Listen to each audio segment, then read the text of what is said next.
Assalamualaikum warahmatullahi wabarakatuh. Bismillahirrahmanirrahim. Alhamdulillahirabbil alamin. Wa bihi nasta'inu ala umuri dunya waddin. La haula wala quwwata illa billahil aliyyil azim. Allahumma sholli ala sayyidina Muhammad wa ala ali sayyidina Muhammad. Amma ba'd. Jamaah Al-Fatih Channel yang dirahmati oleh Allah, mari kita mulai pertemuan kita hari ini dengan mengucapkan rasa syukur kepada Allah sebagai ungkapan atas kenikmatan yang kita terima.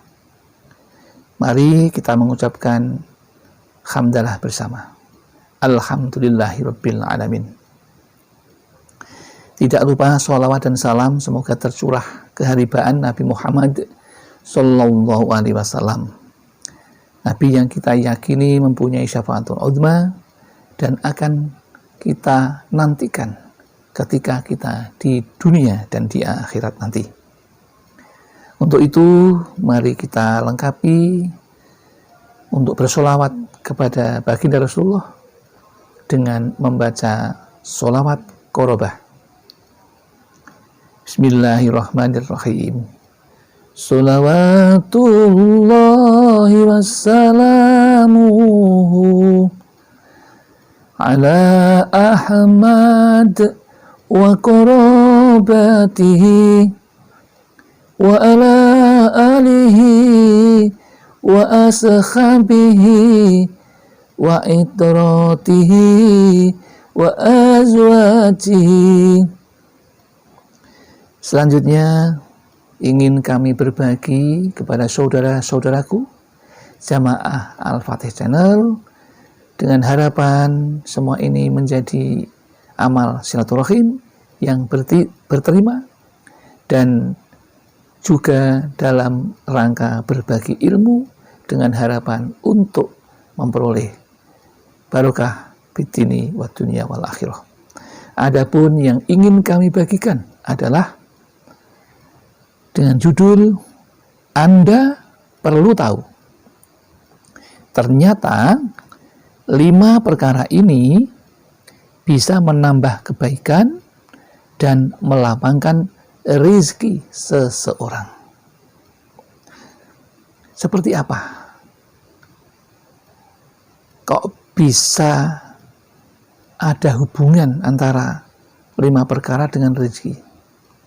Mari kita ikuti perjalanan dan cerita pada saat ini. Disampaikan oleh Abu Lais As-Samarqandi, ada 5 perkara. Barang siapa melanggengkannya, maka bertambah-tambah kebaikannya seperti gunung besar dan dilapangkan rezekinya. Lalu 5 perkara itu apa saja yang bisa mempengaruhi dan melampangkan rezeki seseorang itu? Yang pertama, jika seseorang selalu bersedekah, sedikit atau banyak. Ini perlu digarisbawahi, bersedekah itu ingatan kita tidak langsung tertuju kepada harta benda. Bukan itu. Memang yang sejatinya adalah harta benda kita yang dibuat sedekah. Tetapi andai kata itu tidak ada, maka bisa diganti dengan yang paling sederhana, paling kecil.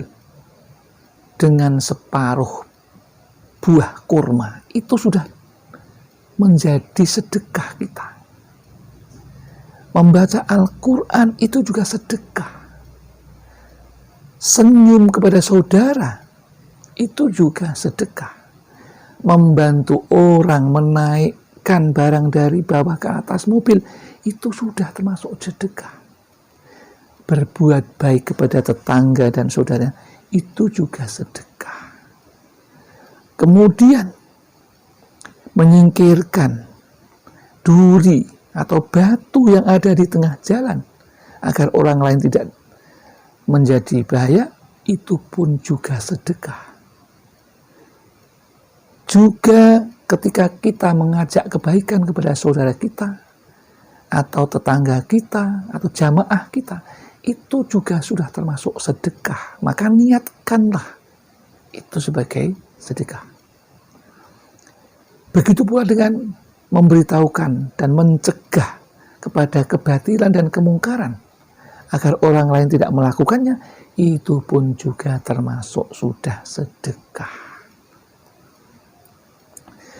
Kemudian sedekah yang gantinya paling baik yaitu sholat duha. Sholat duha itu pun juga termasuk sedekah. Dan duha itu bagian dari sedekah. Dan duha adalah sholat untuk memperoleh rezeki. Yang kedua, silaturahmi kepada keluarga atau familinya. Kalau kita punya famili, kita punya saudara, maka ketika kita bersilaturahim itu, kita akan dilapangkan kebaikan dan rezekinya pula. Karena tidak jarang orang yang bersilaturahim itu diberikan bebungah atau hadiah atau sesuatu yang menyenangkan dari yang tidak didatangi. Maka itu ada benarnya. Kemudian yang ketiga yang bisa menambah kebaikan dan melapangkan rezeki seseorang, yang ketiga adalah tetap berusaha menegakkan Islam. Ketika seseorang menegakkan Islam dengan mengajar mengaji, bahkan di situ diceritakan tidak sempat memohon rezeki, orang yang seperti itu akan dicukupi rezekinya oleh Allah. Maka jangan takut ketika berjuang di jalan Allah dalam rangka menegakkan agama Islam. Yang keempat, perkara yang keempat yang menyebabkan rezeki bertambah dan kebaikan seorang menjadi bertambah, yaitu tetap suci atau selalu berwudu dan tidak membuang-buang air.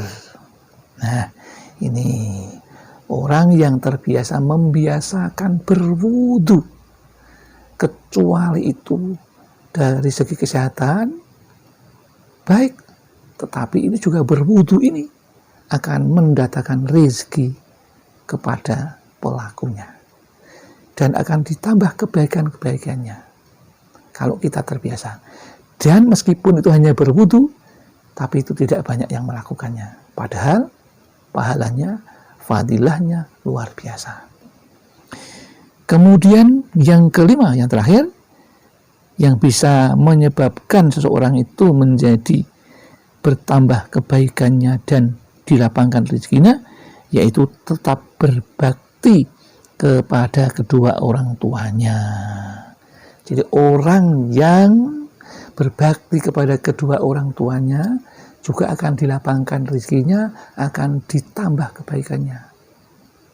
Logikanya apa?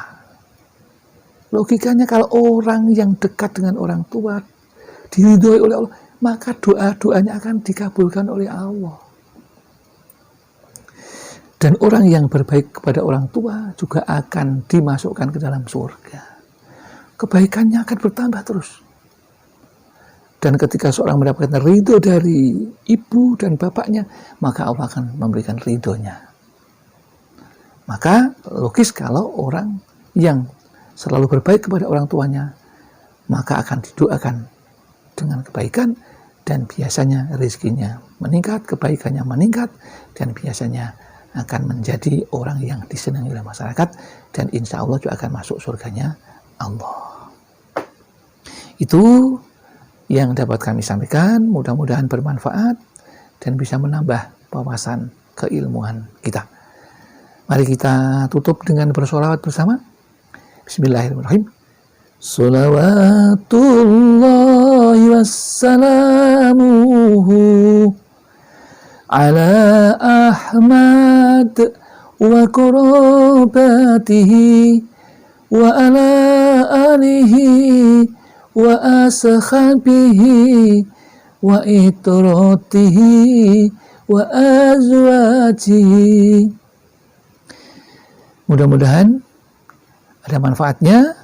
Ada kekurangan, kekhilafan, itu semata-mata karena kebodohan kami, karena kekurangan kami.